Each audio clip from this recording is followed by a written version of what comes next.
Here's the question. You have a demolisher in Bryczek, man, where if you take a look here, we have to do it justice. We have to, right? Let's take a look really quickly, AJ, and we're going to bring it up on the big screen. There we go. All right. Let's look at Robert Bryczek.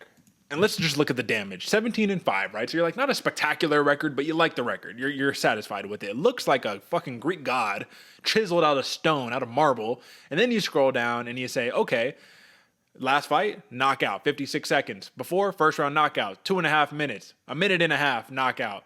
Another knockout, 2 minutes. Another knockout, 17 seconds. My man is on a hell of a streak. Lost a decision, got knocked out himself, but every time he's starching people. So basically 2019 came around and he says, I'm tired of decisioning people. Everyone's going to sleep now. That's what we have on our hands right here. And when you watch it, AJ, this is the scary part. When you watch Robert Bryczek fight, his athleticism pops off the page. You're like, this dude is fast, he is sharp, he is slick. But can he put that same thing on an experienced veteran like Ihor, who is a slickster, bro? This dude is very slick. And one notable note about Bryczek that people say all the time is he's a crusher moving forward, but you get him moving backwards and everything falls apart. So what do you think here, AJ? Interesting matchup. A very interesting matchup right here, Derek, especially because Potieria, his back's against the wall, man. Rough start going into the UFC. I mean, you get the dub on Shogun Rua. Yeah, it works. But, and this guy, he really needs that breakout moment for Ihor to get his name in the limelight, and keep this thing going. And like you said, man, Bryczek is an absolute wild man. Going into his UFC debut, there's going to be a lot of energy. There's going to be that craziness right from the jump. This one just gets me excited because, yeah, like you said, the power that Bryczek has is going to be crazy. But the slickster that is Potieria, man, he keeps his hands low, his head moving, makes for a dangerous situation, but makes for a very, very fun fight. And that's why I like this one, man. The striking in Potieria looks good.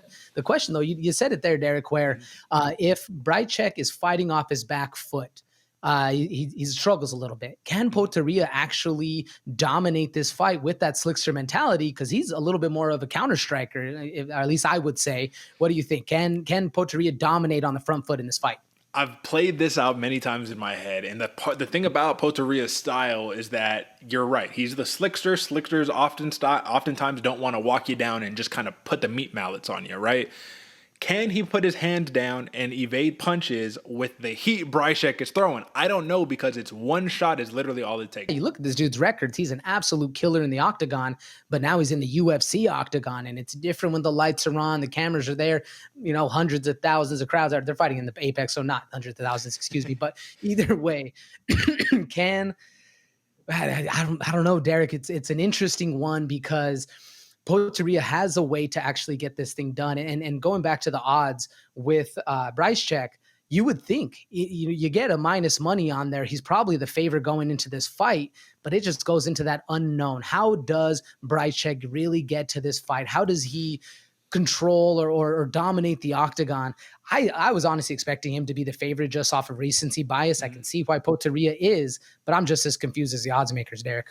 He has to do the same thing that Rodolfo Bellato did to Potieria, which is literally just dominate the center of the cage, walk him down, and say, all right, let's go. Now, you'll see one noticeable difference between Bellato and between Bryczek, and I even think between Potieria.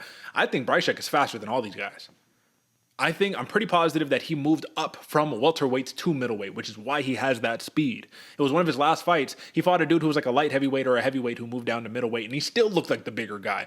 All I'm saying right here is if this ends in the first or second round, I am smashing, like major hammer, Thor's hammer. I am smashing Robert Bryczek minus 145 TKO. We're not touching that. There's so much value in the money line. It doesn't make sense not to take the money line.